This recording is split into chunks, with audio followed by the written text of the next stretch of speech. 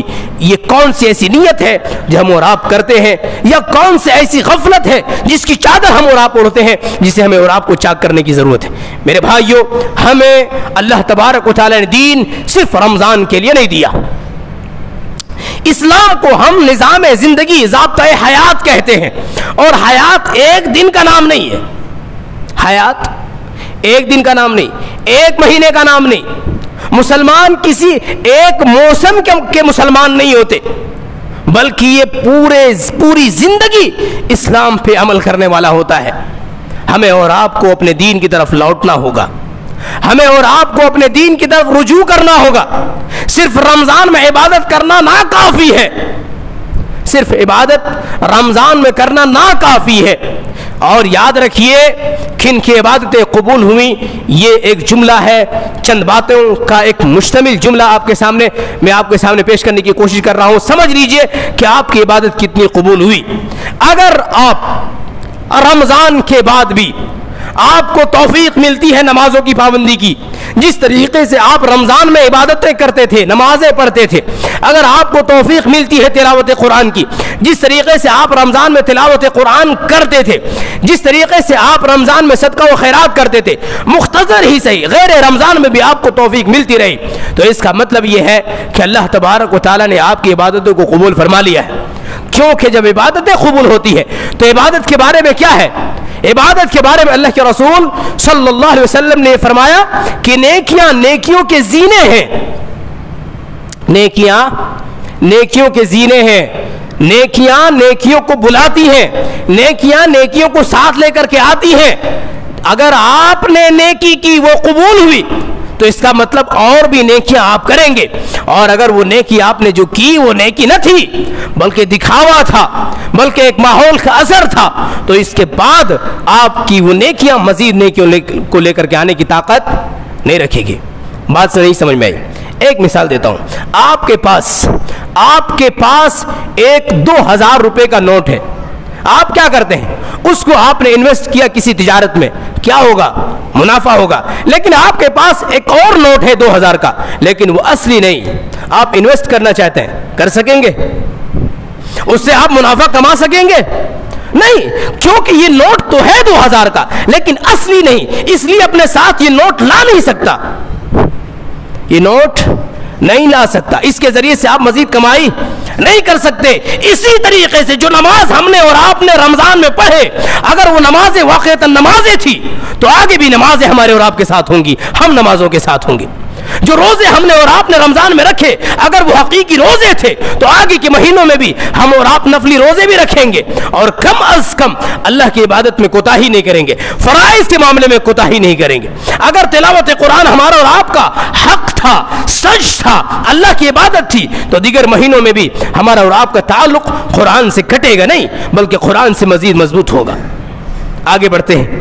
کیا کرنا ہوگا؟ اللہ تبارک و تعالی نے قرآن مقدس کے اندر فرمایا، ان الذین قالوا ربنا اللہ ثم استقاموا، جن لوگوں نے کہا اللہ میرا رب ہے، ربنا اللہ، اللہ میرا رب ہے، ثم استقاموا، پھر اس نے استقامت اختیار کر لیا. استقامت کیا ہے؟ استقامت کیا ہے؟ یعنی جب آپ نے کلمہ توحید کا اقرار کیا تو اس کے تمام تر تقاضوں پہ آپ کاربند ہو گئے.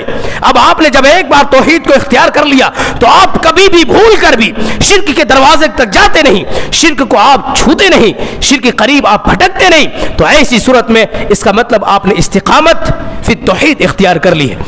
تتنزل علیہم الملائکہ، فرشتے ان کے پاس آتے ہیں، فرشتے ان کے پاس آتے ہیں، اور اس کے بعد کیا کہتے ہیں؟ اللہ تخافوا، خوف کھانے کی ضرورت نہیں، ولا تحزنوا، اور نہ ہی تمہیں ڈرنے کی ضرورت ہے، غمگین ہونے کی ضرورت ہے.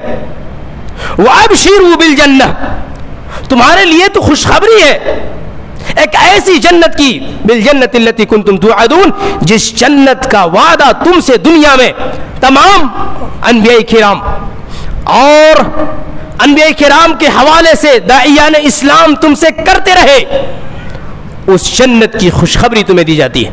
لیکن کب؟ جب آپ استقامت اختیار کریں گے تب، اور نیکیوں پہ استقامت اختیار کرنی ہوگی، دین پہ استقامت اختیار کرنا ہوگا، سچائی پہ استقامت اختیار کرنا ہوگا۔ میرے بھائیوں، رمضان کا مبارک مہینہ تھا، ہم نے غیبت سے پرہیز کی، ہم نے بہت ساری برائیوں سے پرہیز کیا۔ کیوں؟ تاکہ ہمارا روزہ خراب نہ ہو جائے۔ کیا معاملہ تھا؟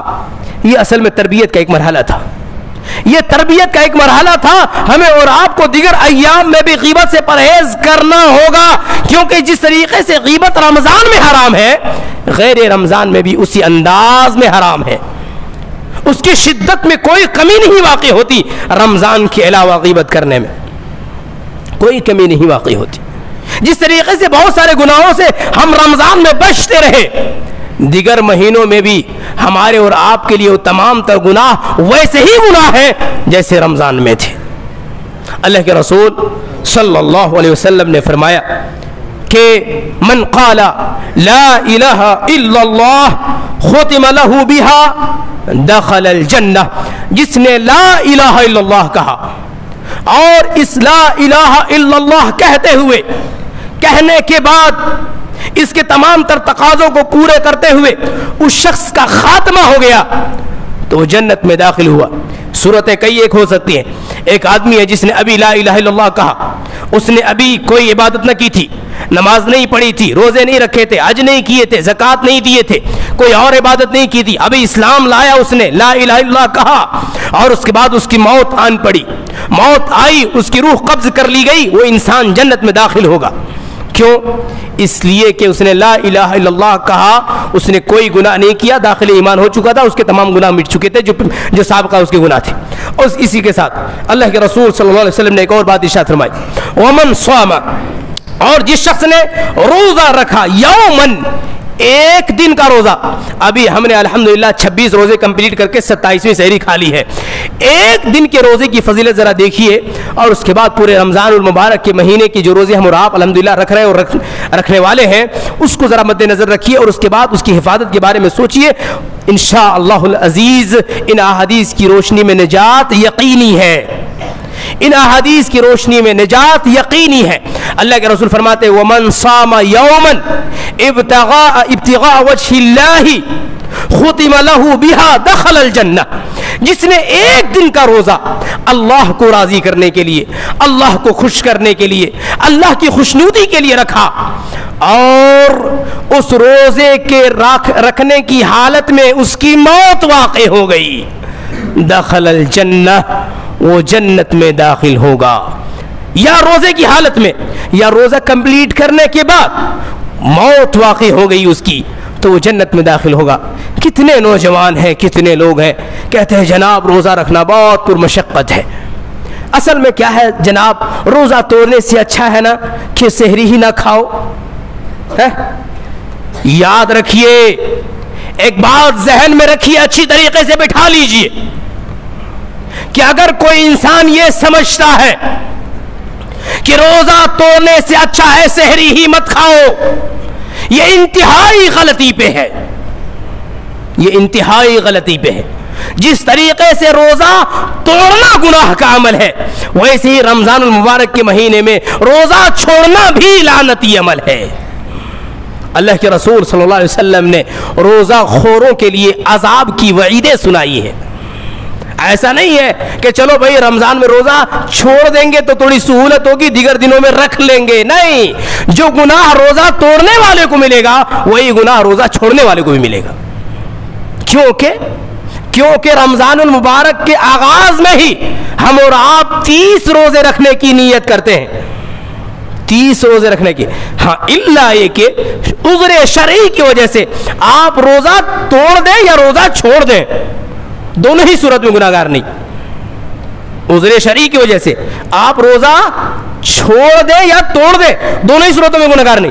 میں مثال دیتا ہوں، مثال کے طور پر ایک خاتون ہے، اس نے روزہ رکھا، سحری کھائی، اور درمیانے صوم میں، روزے کے درمیان میں، دن کے کسی حصے میں حیض آ گیا تو کیا ہوگا، اس کا روزہ ٹوٹ جائے گا، روزہ ٹوٹ گیا تو اب کیا وہ گناہگار ہوں گی؟ نہیں ہوں گی. اچھا آج تو روزہ ٹوٹ گیا, اگلے دن سے وہ روزہ رکھیں گی کہ چھوڑ دیں گی؟ روزہ چھوڑ دیں گی, کیا وہ گناہگار ہوں گی؟ نہیں.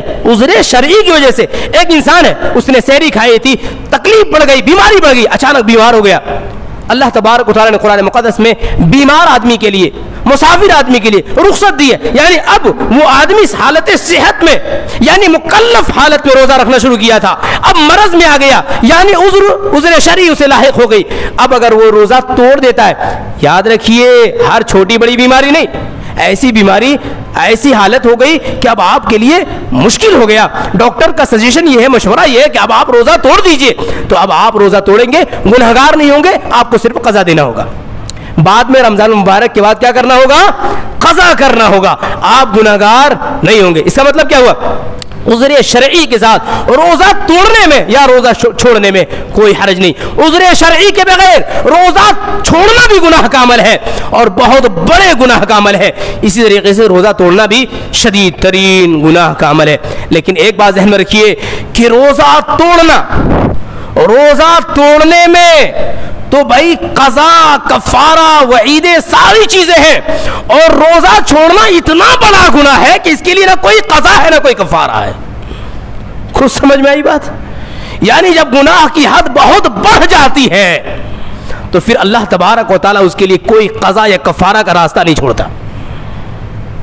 کیسے؟ مثال دیتا ہوں. جیسے آپ نے جان بوجھ کر کے ایک نماز چھوڑ دی, سحری کھائی, نیند آ رہی ہے, چلو سو جاتے ہیں, بعد میں اٹھ کر کے پڑھ لیں گے, یہ جان بوجھ کر روزہ نماز چھوڑنا ہے, بعد میں آپ اس کی قضا نہیں دے سکتے. توبہ ہی ایک حل ہے اس کا. یعنی جو گناہ شدید اپنے حد سے بہت آگے بڑھ جاتا ہے اس کے لیے کوئی قضا یا کفارہ نہیں بچتا, یعنی وہ حدود شریعت سے بہت آگے کی چیز چلی گئی. اب آپ کو توبہ کرنا ہوگا, اللہ تبارک و تعالیٰ کی طرف رجوع کرنا ہوگا. کتنا بڑا گناہ ہے روزہ چھوڑنا کہ اللہ نے اس کے لیے کوئی کفارہ نہیں رکھا. سمجھ میں آئی بات؟ ابھی تک بہت سارے لوگ سوچ رہے جناب روزہ چھوڑی رہے, بعد میں رکھ لیں گے, ٹھنڈی کے دن آئیں گے تو. نہیں, اب آپ روزہ رکھنے کے قابل نہیں بچے, اب آپ صرف آپ کے لیے ایک راستہ ہے کہ توبہ کیجیے. کچھ اور چیزیں ہیں. اللہ تبارک و تعالیٰ نے فرمایا, اللہ کے رسول نے فرمایا, من تصدق بصدقۃ ابتغاء وجہ اللہ ختم له بها دخل الجنہ. جس نے صدقہ کیا, چھوٹا موٹا کوئی سا بھی صدقہ, جس نے صدقہ کیا اللہ کو راضی کرنے کے لیے, اللہ کو خوش کرنے کے لیے, اسی میں اس کا خاتمہ ہو گیا. یعنی صدقہ کرنے کے بعد کوئی گناہ نہیں کیا, نیکی کی حالت میں اس کا خاتمہ ہو گیا, وہ انسان جنت میں داخل ہوگا. بہت سارے لوگ کہتے ہیں جناب یہ صدقہ فلاں عمل ضروری ہے کیا؟ ضروری ہے کیا؟ دو اعتبار سے. نمبر ایک, حکم شرعی کے اعتبار سے ضروری نہیں. نفلی عبادات حکم شرعی کے اعتبار سے ضروری نہیں, ضرورت آخرت کے اعتبار سے ضروری ہے. بات سمجھ میں نہیں ہے؟ بھائی آپ سفر پہ جا رہے ہیں, ساتھ میں پیسے کھانا لے کر کے جانا ضروری ہے کیا؟ نہیں, کیونکہ اس کے بغیر بھی آپ کو ٹرین میں چڑھنے دیا جائے گا, پلین میں چڑھنے دیا جائے گا, بس میں چڑھنے دیا جائے گا, اگر آپ کے پاس پہلے سے اویلیبل ٹکٹ موجود ہے تو. اس کے علاوہ کی ضرورت ضروری نہیں. ہاں ضرورت ہے, اور ضرورت بھی ضروری ہوتا ہے. ضرورت بھی کیا ہوتی ہے؟ وہ بھی ضروری ہے. آخرت میں آپ کو نیکیوں کی ضرورت ہے, ہاں ہے, تو یہ کیا ہے پھر آپ کے لیے ضروری ہے. حکمن ضروری نہیں, لیکن ضرورت کے اعتبار سے ضروری ہے.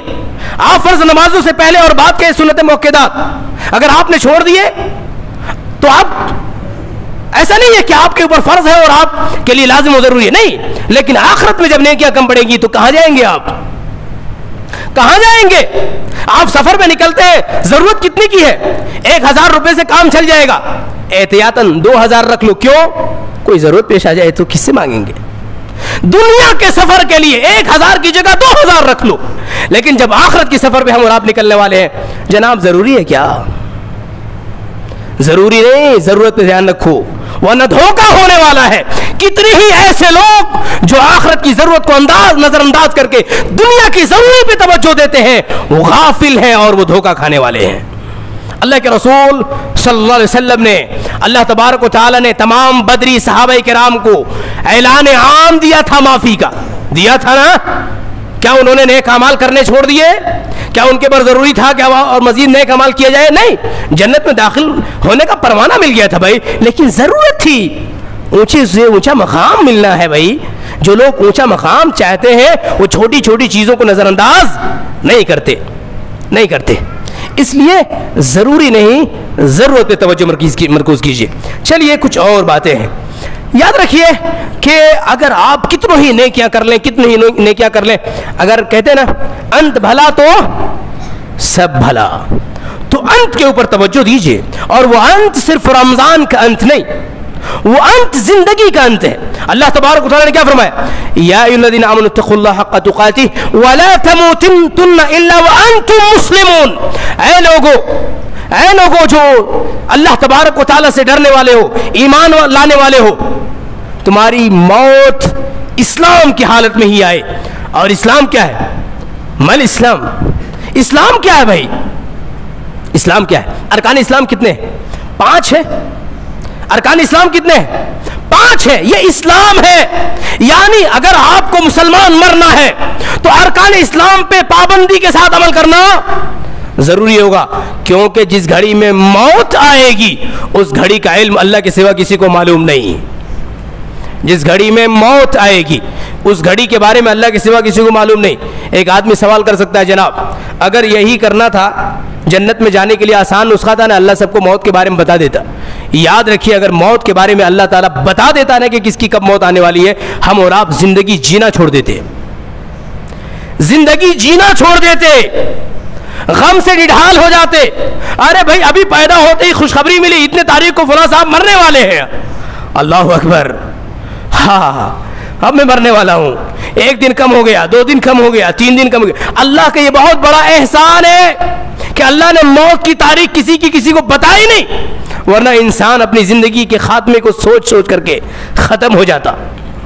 دوسری بات، اللہ یہ چاہتا ہے کہ آپ موت کے وقت عمل کر کے صرف جنت میں جائیں، ایسا نہ ہو، بلکہ حسن خاتمے کے لیے محنت کرتے ہوئے آپ جنت کے اعلیٰ درجات تک پہنچو. بہانہ دیا ہے اللہ نے اونچے مقام حاصل کرنے کا، ورنہ ہر آدمی پاسنگ مارک کے بارے میں سوچ رہا ہوتا، کیسے پاس ہو جائے. اللہ آپ کے لیے صرف پاسنگ نہیں، بلکہ اللہ چاہتا ہے کہ آپ کو ممتاز مارکس ملے، آپ کو جنت الفردوس میں جگہ ملے، آپ اللہ تبارک تعالیٰ کے عرش سے قریب ترین جگہ پائے. یہ اللہ چاہتا ہے، اس لیے اللہ نے کسی کی موت کی تاریخ اس کو بتائی نہیں. تو حسن خاتمہ ضروری ہے. اللہ تبارک و تعالیٰ کے پیارے نبی صلی اللہ علیہ وسلم نے فرمایا انما الاعمال بالخواتین. اعمال کا دار و مدار خاتمے کے اوپر ہے. کس حالت میں آپ کا خاتمہ ہوتا ہے وہ ہے. اگر ہم سب نے الحمدللہ رمضان مبارک کا یہ مہینہ بہترین عبادت کے ساتھ گزارا، پتہ چلا 2 ہی دن کے بعد ہم نے تھوڑی سی کوتاہی کی. رمضان کا مبارک مہینہ بہترین گزرا تھا، تلاوت بھی کی تھی، عبادت بھی کی تھی، دعائیں بھی کی تھی، قدر کی راتیں بھی جاگی تھی، ساری عبادتیں شاندار رہا رمضان مبارک کا مہینہ. لیکن کسی کی موت کی تاریخ اللہ نے رمضان مبارک کے دوسرے ہی دن رکھی ہے، یعنی عید کے بعد دوسرے دن، دوسرے شوال کو اس کی موت کی تاریخ اللہ نے رکھی ہے. اس نے کوتاہی برتنی شروع کر دی عید کے دن سے. اب سوچو کتنا بڑا نقصان ہوگا اس کا. پورا رمضان کی عبادتیں، تمام تر یہ تہجد، یہ تراویح اور یہ تمام طرح کی جو نفلی عبادتیں ہم اور آپ کرتے رہے، سب کے سب گئے، سب ختم، سب کا سب بیڑا غرق کر لیا اپنا، پوری کمائی نشٹ کر لی اپنی، کیونکہ 2 دن کے بعد موت آنی تھی. غفلت برتی گئی. بیچ کا یہ 2 دن جو تھا نا، اس نے یہ طے کیا انسان جائے گا کہاں. اللہ کے رسول نے فرمایا، صحیح بخاری کی روایت ہے، فإن أحدكم ليعمل بعمل أهل الجنة حتى لا يكون بينها وبينه إلا ذراع. ایک آدمی جنتی عمل کرتا ہے، مسلسل کر رہا ہے تمام بڑے بڑے اعمال، یہاں تک کہ اس کے اور جنت کے درمیان 1 گز کا فاصلہ باقی رہ جاتا ہے. 1 گز مطلب 2 قدم. آپ نے 2 قدم بڑھائے اور آپ جنت میں داخل ہونے والے ہیں. اللہ اکبر. مسلسل عمل کرتا ہے. اللہ کے رسول فرماتے ہیں لیکن ہوا کیا؟ فیسبق علیہ الکتاب. کتاب غالب آ گئی اس کے اوپر، تقدیر غالب آ گئی. آپ کہو گے جناب تقدیر پہ ہمارا کوئی بس نہیں. بے شک تقدیر پہ ہمارا کوئی بس نہیں، لیکن تدبیر پہ ہمارا بس ہے. تقدیر پہ ہمارا بس نہیں، تدبیر پہ ہمارا بس ہے. اللہ نے تقدیر کسی کو بتائی نہیں. کرنا کیا ہے یہ سکھایا ہے. جو کرنا ہے وہ کرو.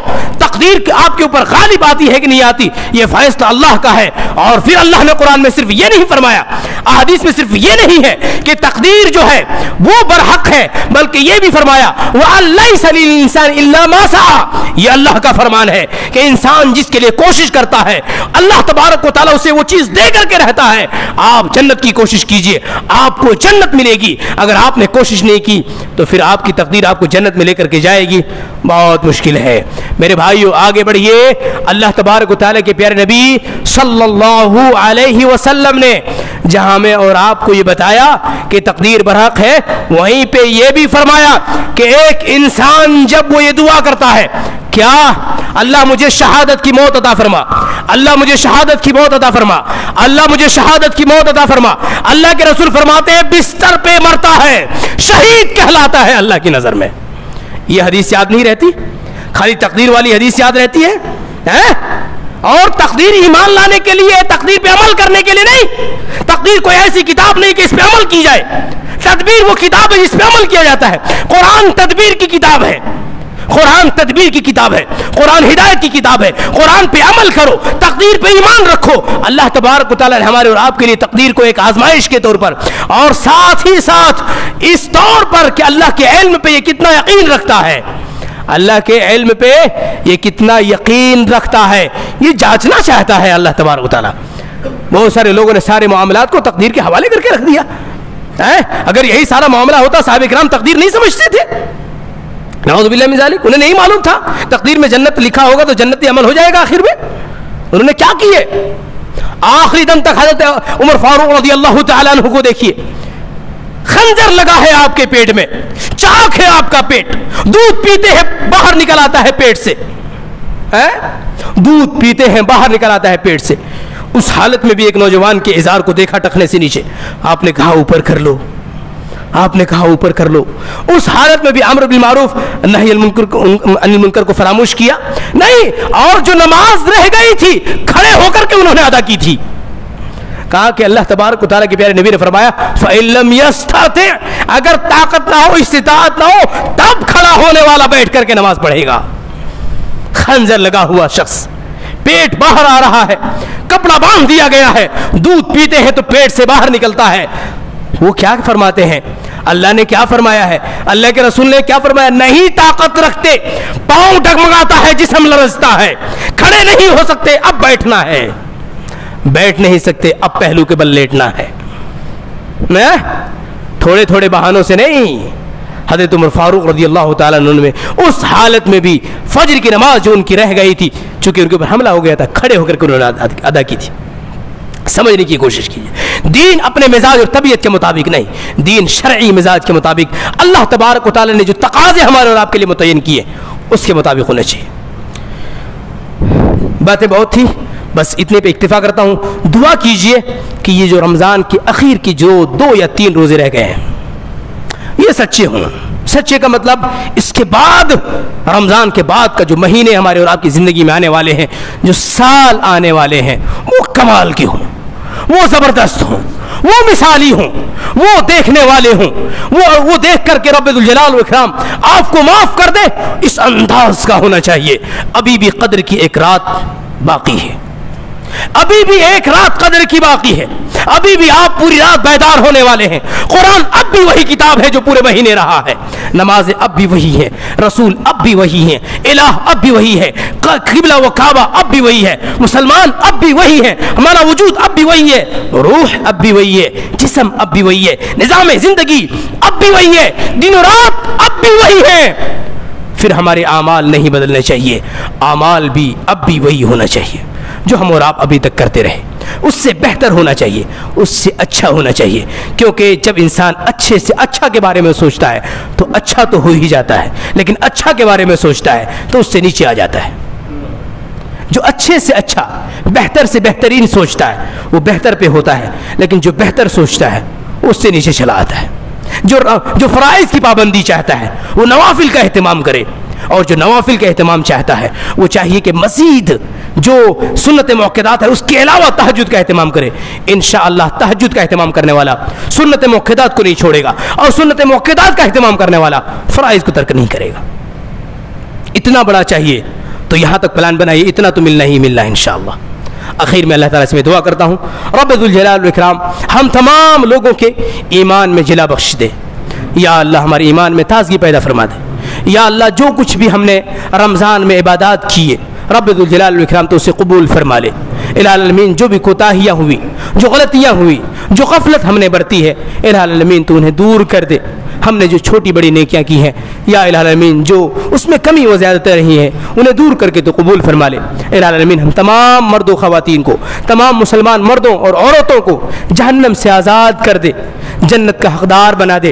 جو بیمار ہیں انہیں شفا دے، جو مریض ہیں ان کے مرض کو دور کر دے، جو مسافر ہیں انہیں منزل تک پہنچا دے، جو کاروباری ہیں ان کے کاروبار میں برکت دے، جو کھیتی باڑی والے ہیں یا اللہ ان کی معیشت میں اور ان کی کھیتی باڑی میں برکت عطا فرما، جو تاجر پیشہ لوگ ہیں یا اللہ ان کی تجارت میں برکت دے، جو معلم ہیں یا اللہ انہیں امانت داری کے ساتھ اپنے پیشے کو انجام دینے کی توفیق دے، اور جو کچھ بھی چھوٹی بڑی تنخواہ انہیں ملتی ہے اس میں برکت عطا فرما۔ الہ العالمین جو طلبہ ہیں ان کے علم میں برکت دے، جو حجاج کرام ہیں جو عمرہ کے لیے گئے ہوئے ہیں ان کے عمرہ کو قبول فرما، جو حج کرنے کی نیت رکھتے ہیں ان کے حج کی تکمیل فرما۔ الہ العالمین جو لوگ بے سہارا ہیں انہیں سہارا دے، جو لاوارث ہیں انہیں وارثین عطا فرما، جو لوگ بے اولاد ہیں انہیں اولاد دے، جن کی بیویاں نہیں ہیں انہیں بیویاں عطا فرما، جن عورتوں کے شوہر نہیں ہے یا اللہ ان کے لیے جوڑے نصیب فرما، جن کے بیٹے ہیں بیٹیاں نہیں انہیں بیٹیاں دی، اور جن کی بیٹیاں ہیں بیٹے نہیں انہیں بیٹے عطا فرما۔ الہ العالمین ہم تمام کی